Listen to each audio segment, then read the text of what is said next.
Boa noite para todos nós. Mais uma vez estou tendo a oportunidade de estar aqui nesta casa. Muito obrigada pela oportunidade. Na verdade é assim, a gente desenvolve algum tema, estuda alguma coisa e vem dividir, compartilhar. Nesse sentido, então, nós escolhemos esse tema muito relacionado com o período em que nós acabamos de vivenciar.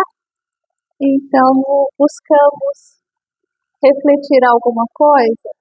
Há um bom tempo atrás, eu tinha uma certa dificuldade em relacionar Jesus com a cruz, com a paixão de Cristo. Eu não tinha muita facilidade em tratar desse tema, não.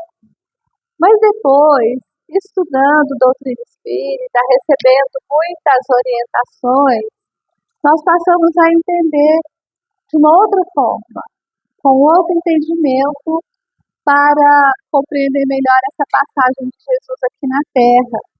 Nós vamos buscar no Evangelho, segundo o Espiritismo, esse capítulo 2, Meu reino não é deste mundo. Acho que a maioria de nós devemos conhecer essa frase, né? Meu reino não é deste mundo, para falar da realeza de Jesus. Com certeza nós temos já conhecimento desse registro de João, da fala de Jesus. Então, aqui, o motivo de realeza de Jesus tornou-se, pois, a entrar Pilatos no pretório e chamou a Jesus e disse-lhe: Tu és o rei dos judeus? Então já faz essa pergunta para Jesus: Tu és o rei dos judeus? Respondeu-lhe Jesus: O meu reino não é deste mundo.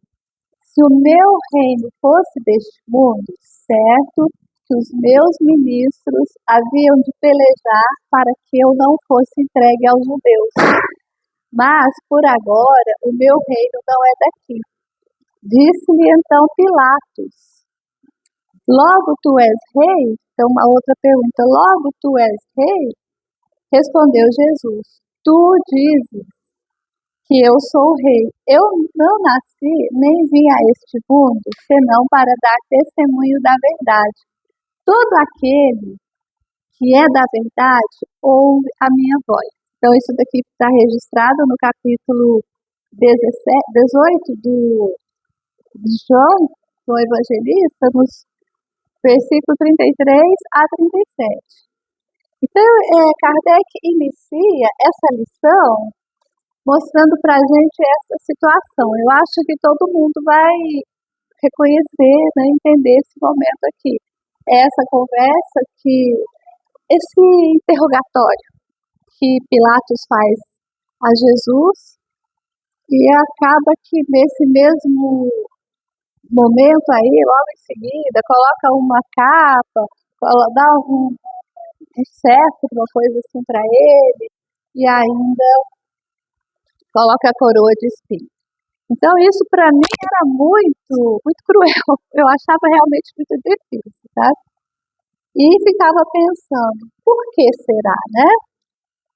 Só que Kardec veio nos esclarecer, falando para a gente que o que representaria esse reino que Jesus vai falar. Até então, não se falava quase nada do reino dos céus ou do reino de Deus. Não tinha essa interpretação, esse entendimento. Mas quando ele vem nos explicar o que foi o papel de Jesus, olha só, se a gente buscar ao longo da história, nós vamos ver que Jesus, já sendo o governador planetário, o que ele fez durante esse tempo todo, que a gente fala de 4,5 bilhões de anos, né? Ele enviou inúmeros emissários em vários pontos do planeta. Se a gente lembrar, vamos ver lá na Índia, no Egito, na China, também na Grécia, na Judéia, não na Judéia, não, isso é antes, desde que Abraão saiu, veio para fazer aquela caminhada toda. Então, Jesus enviou os seus emissários. E esses emissários, eles trouxeram vários ensinamentos, mas era assim, em cada canto era colocado de uma forma. Quando Jesus, ele encaminha Abraão para falar de um Deus, um único Criador, o Deus monoteísta, eles ficaram ali só entre eles. A ideia era de fazer com que outros povos do seu entorno ele pudesse também compreender essa questão, porque o que predominava era o politeísmo, né? Vários deuses, e Abraão ele vem trazer essa questão do único Deus. Bom, então o Kardec vai explicando para a gente alguma coisa, e quando Jesus é interrogado ali por Pilatos, ele vem falar desse reino de outro mundo. Ele vem falar do reino dos céus.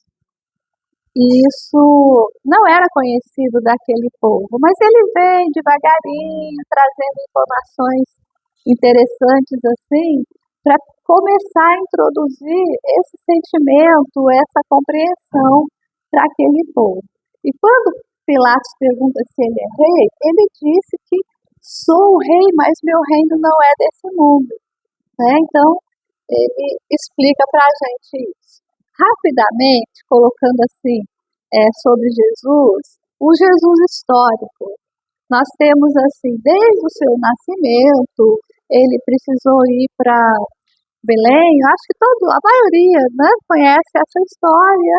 Então ele vai para Belém, José leva Maria, que já estava quase na hora de dar à luz. Ele precisaria participar do censo, que ele era daquela região, lá na Judéia. Então ele vai com Jesus. O que acontece em seguida? Havia um interesse de destruir aquele possível rei. Então, ele foge, ele recebe uma orientação, e Herodes o Grande, né, que manda matar tudo, então ele vai para o Egito. E lá no Egito, ele se acomoda ali na região do Cairo, fica por ali até que é dito que ele poderia voltar, porque o Herodes havia desencarnado. Ele volta, José vai com Maria e com Jesus para Nazaré. E ali ele vive, tem a sua carpintaria, ele vive ali com Jesus. Só que Jesus, ele se dispõe, inclusive, a trabalhar. Até a idade adulta, ele vai trabalhar e vai ajudar, colaborar com o pai. Quando ele faz 12 anos, há quem diga que seria 12 e há quem diga que seria 13. Fala que a menina, no caso ali do povo hebreu, a menina ela vai ao templo para apresentar, porque ela, desde pequenininho eles vão estudando sobre a Torá.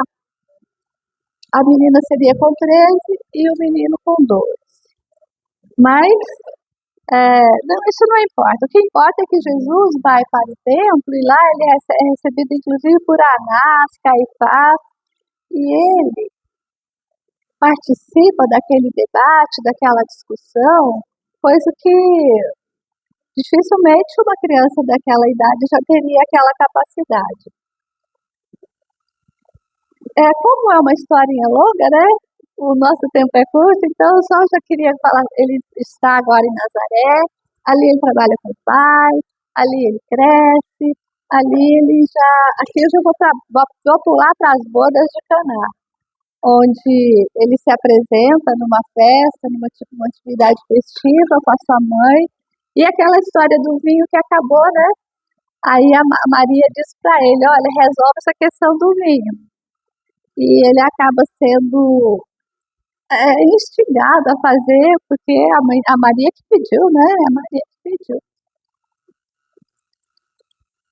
Já vou saltar um pouquinho mais. Jesus teve um precursor, ele teve alguém que saiu à frente dele e era justamente o primo dele, né, que era filho de Zacarias e de Isabel. Zacarias e Isabel tiveram esse filho, que era o João Batista, e que ele poderia viver ali com todo conforto, com toda condição assim de viver bem, mas o que ele faz? Ele se veste de pelo de camelo, tá certo? É pelo de camelo mesmo, né? E vai no deserto. Lá ele se alimenta de mel e também de gafanhoto. E lá ele começa a falar sobre esse reino dos céus também. Ele fala de o outro que viria, depois dele viria alguém. E assim acontece no Rio Jordão, esse batismo, que Jesus cumpria aqueles rituais, ele fazia tudo de forma que respeitasse, porque ele era judeu, né? Judeu, Jesus era judeu, e ele atendia o que a Torá fazia. E ele continua ali. Na sinagoga, ele tentou ser aceito, encontrar adeptos ali em Nazaré, mas eles não atenderam, não aceitaram, não acompanharam. Tem outras questões também, aquela história de no sábado, ele curava e não podia, porque na Torá é proibido determinadas atitudes, que aconteça isso no sábado, eles têm aquele o dia do descanso, que é o Shabat, né? Então ele não podia, mas Jesus curava a si mesmo. Ele tem os argumentos dele e tudo mais, enfim.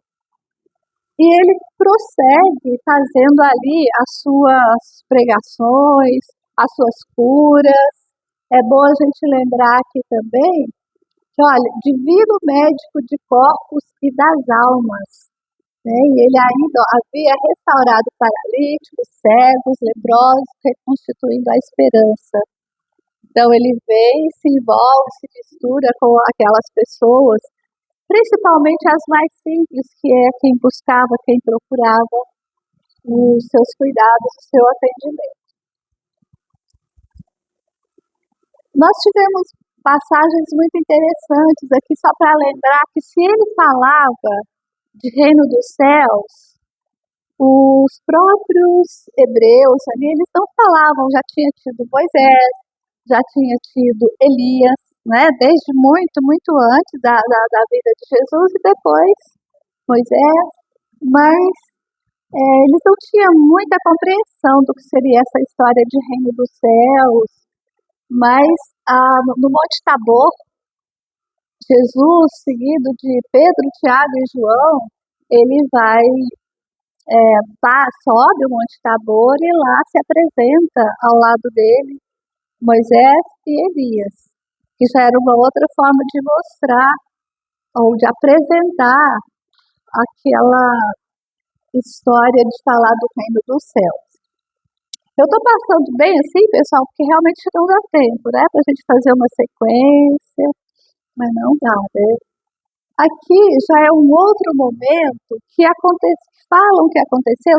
Tem alguns estudiosos que falam que aconteceu meses antes desse período agora da quaresma, né?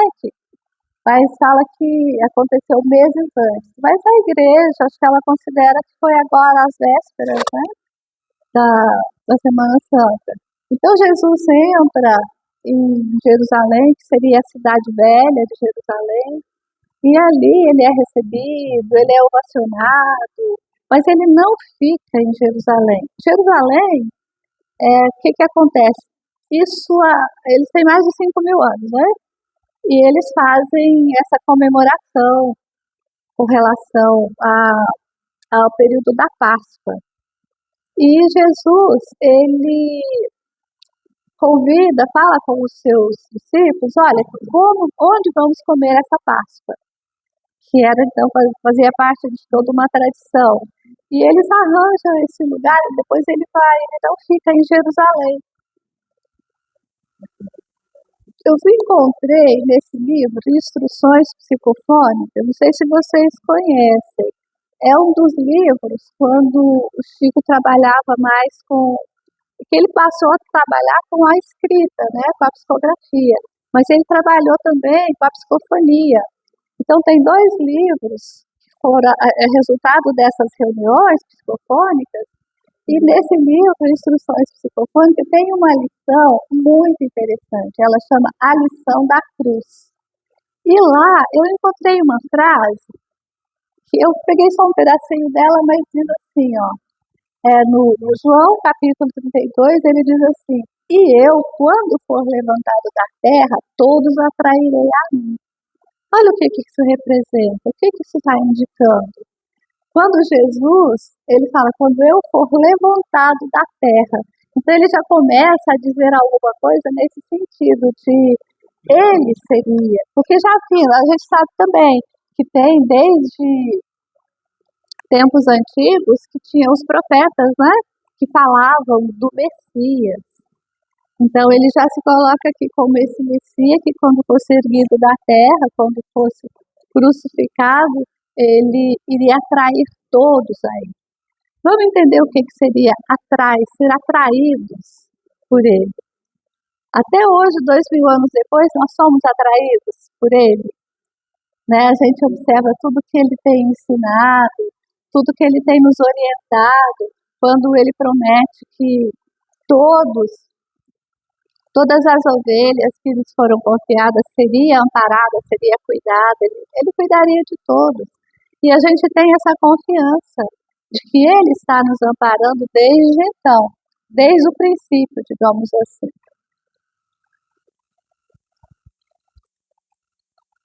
Esse daqui não vou colocar. Tem jeito de exibir de vídeo?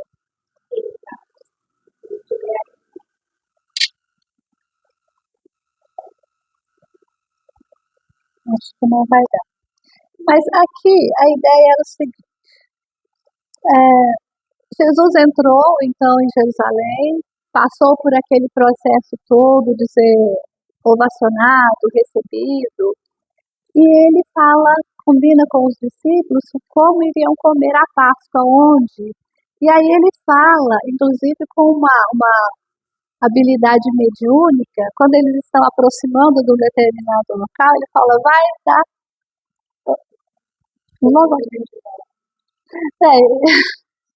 É interessante. Ele fala que vá a tal lugar, vai encontrar uma pessoa, né? E ali eles combinam direitinho onde fazer os preparativos da Páscoa. Aqui é uma pintura que mostra para a gente mais ou menos como seria aquela situação, pintado muito, muito depois, mas dá uma ideia para a gente.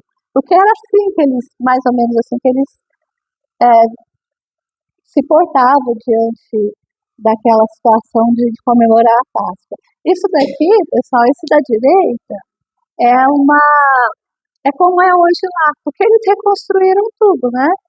As igrejas são suntuosas, são muito suntuosas. Então, essa daqui é uma foto recente do local onde, na casa de Maria Marcos, que ficou preparada essa mesa para eles se reunir. E ali aconteceu fatos interessantes, porque era então a Páscoa, lembram-se, né? Aí eu quero aproveitar essa questão da Páscoa. A Páscoa, ela é uma festa, uma festividade de tradição judaica. E só depois, muito depois, que surgiu como uma tradição católica. Mas era a comemoração dos judeus. E o que era essa comemoração? Na verdade, dos hebreus, né? Como que era essa comemoração? É que quando o povo hebreu esteve 400 anos lá no Egito, quando eles saem, quando eles conseguem, Moisés, o irmão dele Arão, tudo tenta se libertar, mas o faraó não permitia que eles saíssem. Até que aconteceu aquela história das 10 pragas, e quando chegou na 10ª praga, a praga era a seguinte: os primogênitos, os filhos mais velhos, né, eles iriam ser sacrificados. E o que fizeram? Eles combinaram, os hebreus combinaram o seguinte: nós vamos fazer um ritual, que seria matar um cordeiro e passar na porta da casa, e quando o anjo da morte, que fosse fazer cumprir aquela profecia, quando ele passasse, haveria de matar a pessoa, os filhos, o primogênito daquela família, daquela casa, mas onde estava o sangue daquele cordeiro, isso não iria acontecer. E assim foi feito, tanto é que o próprio filho do faraó foi morto porque embriagados, alguma coisa assim que a gente ouviu aqui, e acaba que morreu o filho também. E o faraó permitiu, então vai embora, pode ir. Só que ele se arrepende. Ele se arrepende e manda os soldados atrás. Mas para o pessoal, para os hebreus saírem, eles prepararam o chamado matzá, né, que é o pão ázimo, que também a festa de Pêssego, a Páscoa, ela também recebe esse nome, é conhecida por o matzá, a festa dos ázimos. E ali é interessante porque naquela época, o que eles tinham ali para comer? Era o pão, era um vinho, há quem diga que era, na verdade, vinagre e o sal, mas era o que tinha naquela época de Jesus. Agora, hoje, o povo judeu, hoje estou todo mundo como judeu, né? Eles fazem como? Para reconvidar aquele tempo todo que ficaram no Egito, todo o sofrimento, depois dos 40 anos para chegar até a região que seria hoje seria Israel, na verdade seria Canaã, né? Então eles colocam hoje para preparar esse alimento. Eu sei que tem o matzá, que é o pão que não dava tempo de fermentar, então eles fizeram pão sem fermento, eles fizeram preparo de ervas amargas, tem outros, tem vinho, tem fruta, eles fazem isso até hoje, todos os anos fazem essa comemoração, essa celebração, né? Outra coisa muito importante que aconteceu, essa que todo mundo conhece, né?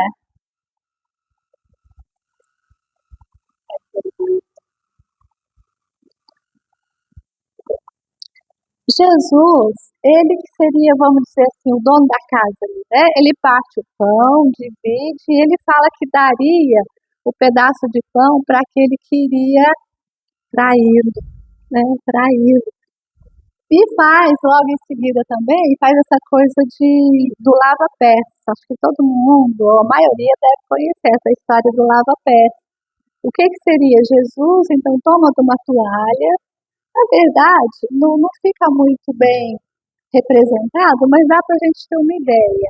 Que ele coloca uma toalha na cintura, como os escravos faziam para lavar os pés das pessoas que estavam ali, dos convidados, dos donos da casa.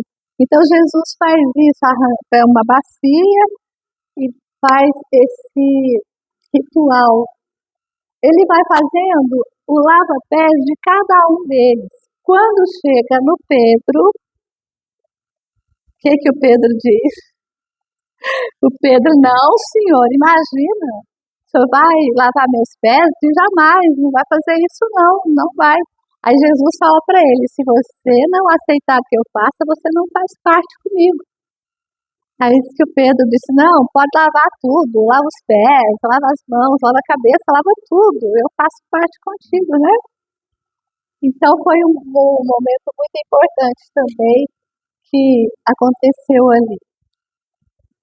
Saltando um pouquinho mais aqui, Jesus sai dali, ele vai para o Jardim das Oliveiras, depois ele vai para o Jardim eu acho que é o Pedro e o Tiago, Pedro e João.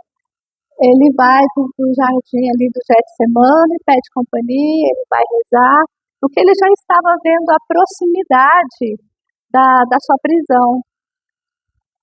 E ali ele fica, os apóstolos inclusive dormem, né?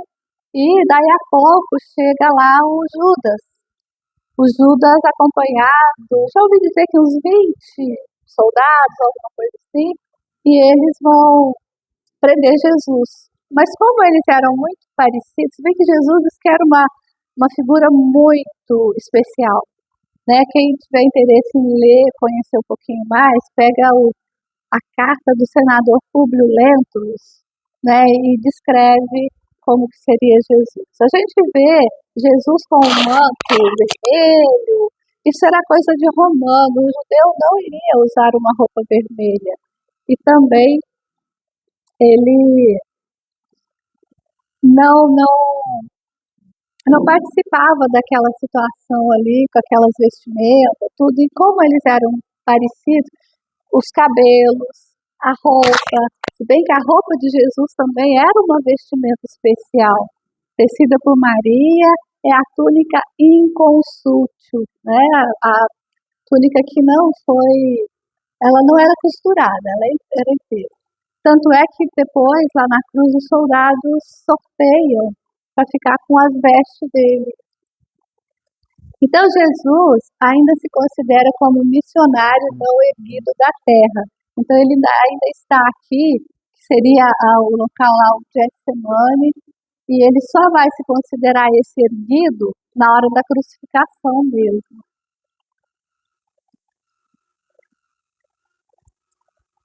Quando acontece essa, digamos assim, traição de Judas, e até é interessante a gente compreender. Hoje, no nosso culto do Evangelho mesmo, estávamos falando da misericórdia, do perdão. Né? Nós podemos cometer erros, porém, nós temos a oportunidade de redimir, de reparar. E Jesus, aí a gente já começa a compreender, Jesus, ele não foi crucificado para que nós fôssemos perdoados dos nossos pecados, no seguinte sentido, ele teria que ser imolado, ele teria que ser. Porque usava-se essa questão de sacrifício para aplacar a ira de Deus. E aí Jesus vem e fala tudo diferente. Ele não coloca essa situação de que teria que fazer um sacrifício, que teria que. Fala de imolar o cordeiro, né? Que seria. Aí volta lá na situação de Abraão, que foi pedido a ele que sacrificasse o Isaac.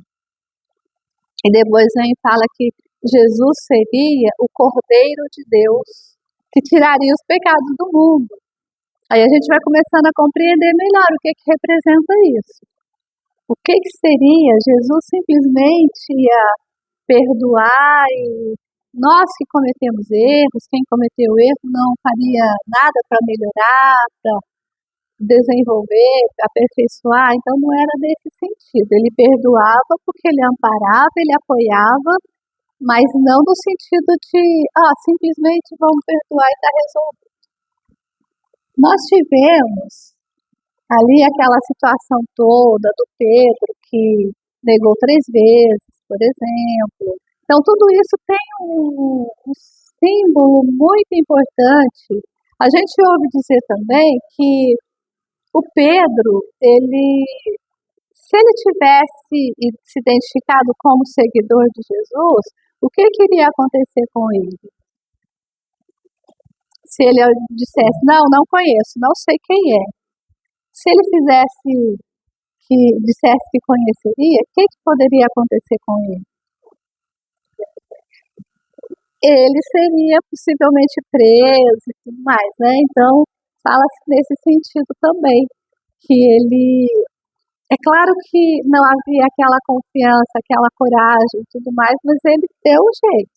Ele ficou vivo, embora sofreu, foi martirizado depois, mas ele prosseguiu o que deveria fazer e possivelmente era isso mesmo que Jesus queria que ele fizesse. O João era muito novinho, né? Muito novinho, e ele talvez nem tivesse um pensamento dessa ordem que ele seria preso, né? Ele era quase uma criança. Mas, reportava-se ao sacrifício com uma auréola da vida e destacava a cruz por símbolo de espiritualidade e ressurreição. Então, já a gente volta a falar dessa questão. Então, o que ocorre? Jesus, ele é envolvido naquela situação, daquele julgamento, ele é enviado para a casa de Anás, de Caifás, mas olha como é complicado isso, porque Anás e Caifás, eles eram sacerdotes e eram judeus, e Jesus era judeu, né? Mas e o medo de perder, por exemplo, de aparecer um Jesus que se dizia o rei dos judeus, né? Então tem essa questão aí também. Tem também a situação em que ele foi maltratado, tinha um horário, vocês sabem que tem o sétimo dia, que é o Shabat, e eles, depois de 6 horas da sexta-feira, não se pode fazer quase nada. E matar alguém poderia? Não, né? E eles ficaram naquele jogo de empurra, Anás, Caifás, Pilatos e o Herodes, não o Herodes o grande, o Herodes filho do Herodes, que é aquele que mandou matar as crianças, né? E acaba que ele deixa que aquela história do Pilatos que falou, escolheu Barrabás, era aquela época que poderia escolher alguém para ser libertado. E apresentou ao povo, sendo que o povo escolheu Barrabás. Mas é outra história também, pessoal. Barrabás, ele era um zelote, ele era um revoltoso por conta dos romanos, que ali tinha tinha sobre uma situação assim de serem escravos, né? Então, passado esse momento, então, da crucificação, passado esse momento que Jesus foi erguido, agora sim, de fato, erguido da terra e atrairia a ele. Aí aquela história de João e Maria está ali ao pé da cruz e Jesus fala, filha, eles aí, a sua mãe, a mãe, eles aí, seu filho. No outro dia, muito cedo, Maria, e 2 outras Maria também, Maria de Cleofas e a Joana de Cusa, eles vão até o local onde ele havia sido sepultado. Como que ele conseguiu aquele local onde ele foi sepultado? José de Arimateia foi alguém que era uma pessoa de posses e que ofereceu um local para que pudesse sepultar Jesus. E assim foi feito. Só que no outro dia, na porta ali daquela tumba, estava fechado, então não dava para tirar com facilidade. Mas quando Maria chega, Maria Madalena, Miriam de Migdol, ela chega lá e está aberto o túmulo. E olha lá dentro e não encontra ninguém. Então ela vê um vulto, alguém assim, achando que era o jardineiro, e ela fala, o senhor viu o que fizeram do meu senhor? Quando ela afirma bem, olha bem, ela percebe que era o próprio Jesus, né? Vai tentando abraçar Jesus, e Jesus diz a ela, eu ainda não fui ao Pai, né? Então, aí a doutrina espírita já começa a nos orientar também. Como que seria essa ressurreição de Jesus? Como que seria essa aparição ali? Porque, na verdade, e a própria ciência traz isso hoje para a gente, se ele tivesse, de fato, morrido, perdido toda a vitalidade do corpo e tudo mais, ele não teria como, né? Não teria como. E aí a doutrina espírita explica para a gente que essa ressurreição, o que é na verdade? É o espírito. É o espírito que ocorre uma materialização, né? Talvez até por isso que Jesus diz para Maria não o abraçar, porque ela não ia entender, né? E assim, nós temos outras situações onde Jesus aparece novamente para os outros discípulos. Tem a história do Tadeu, que ele queria tocar, né, nas feridas e tudo mais. E Jesus aparece, olha só a importância dessa aparição dele, porque vamos supor que Jesus tivesse morrido de alguma doença que tivesse na época. Se ele tivesse morrido assim, o que iria acontecer? Ah, passou, né? Não ia ter muita preocupação com isso, não. Mas acontece que da forma que aconteceu, ele teve a ressurreição, na forma que os nossos irmãos cristãos, eles entendem assim, né? Que Jesus realmente teve a ressurreição lá no 40º dia, acontece todo esse processo, então ficou muito marcado, muito registrado, e até hoje é assim que acontece. Com a doutrina espírita nos orientando, nos esclarecendo, fala para nós a respeito das curas de Jesus, fala para nós o que representaria aquela situação ali, ó. Induzia-nos o Senhor a aceitar as aflições do mundo como recurso de soerguimento e a receber nos pontos nevrálgicos do destino o ensejo de nossa própria recuperação. Então, muitos de nós possivelmente estivéssemos ali, nós temos a confiança da nossa recuperação, da nossa superação por tudo aquilo que nós já fizemos de incorreto, né? Então, nós pagamos o tributo da experiência do crescimento, do resgate.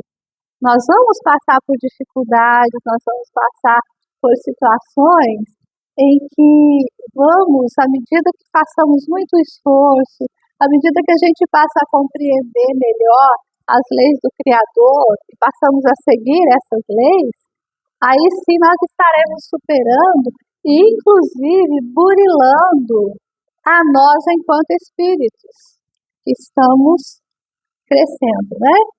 Então, o mestre amoroso, decidido, tem nos ensinado como agir para a nossa elevação.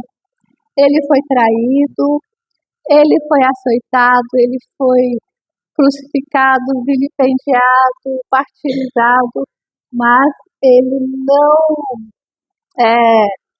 nos deixou a ideia de que teria que ter vingança, que teria que ter uma situação de castigo para aqueles que o traíram.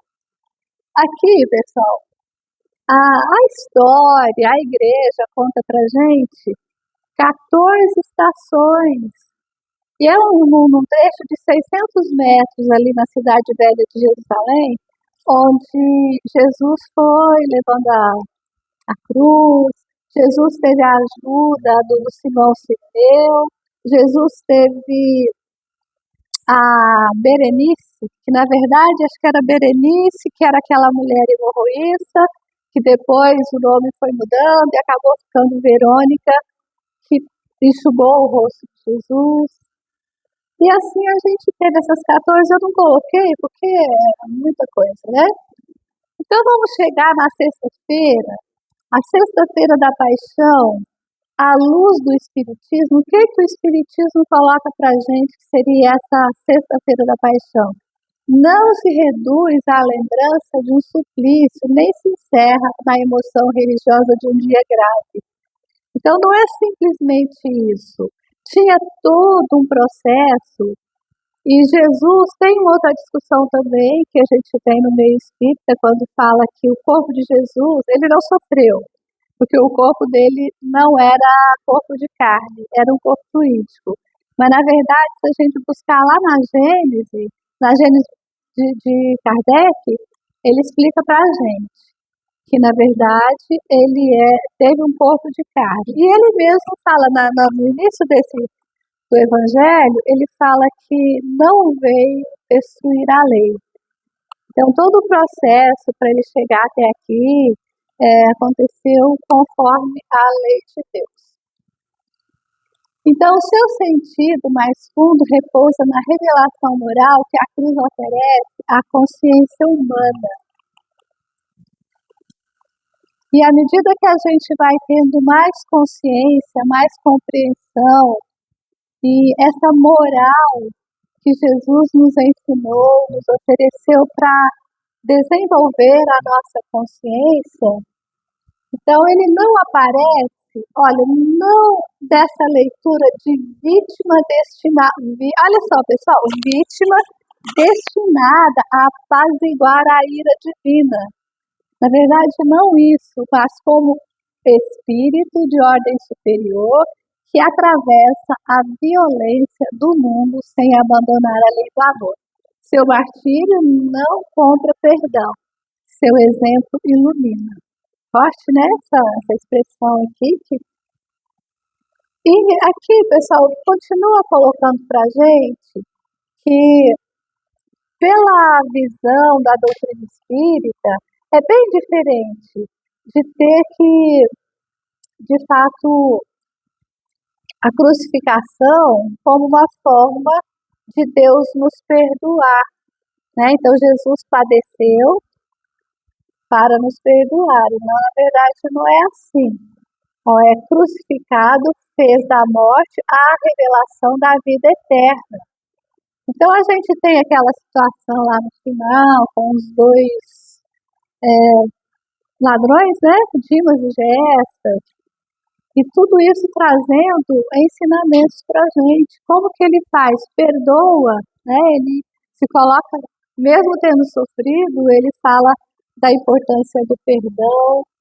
E essa cena final aqui, no sentido de que a impressão que se deu é que ele criou uma situação, isso na Galileia, né? Quando ele aparece para os 500 da Galileia, e depois ele tem essa experiência que seria de ressurreição, mas a gente sabe, o Espiritismo nos orienta para a gente entender que ele passou por um processo de materialização.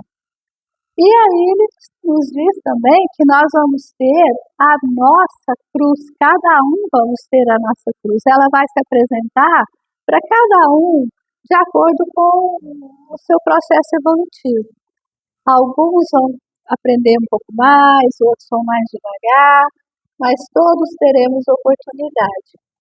Então, essa mensagem, ela termina assim, ó, Jesus espera por nós e de nós, porque Ele está nos esperando, está nos apoiando, nos amparando, mas espera de nós também. E pensando na paixão de Jesus, eu pensei aqui na paixão de Maria também, né? Imagina, porque aquele filho é tirado da cruz, colocado no colo dela e está imortalizado através de um trabalho muito perfeito, que consegue traduzir para a gente o sofrimento, a dor de uma mãe, né? E, fechando mesmo, lá no Livro dos Espíritos, na questão 625, a gente está sempre repetindo, sempre colocando que o tipo mais perfeito que Deus ofereceu ao homem para lhe servir de guia e modelo é um conhecido nosso, né? Então, de Jesus. Então, a gente encerra aqui, pessoal. A ideia era essa de trazer, de refletir o que a doutrina espírita esclarece para a gente, né? Nós não vamos ficar pensando que Jesus, ele passou por todo esse suplício para nos lembrar da paixão, da morte, do sofrimento e do perdão para nós. Ele nos perdoou, mas nós temos que aprender a nos perdoar também e a buscar um caminho novo. Então, muito obrigada pela oportunidade. Mais uma vez, eu agradeço a paciência.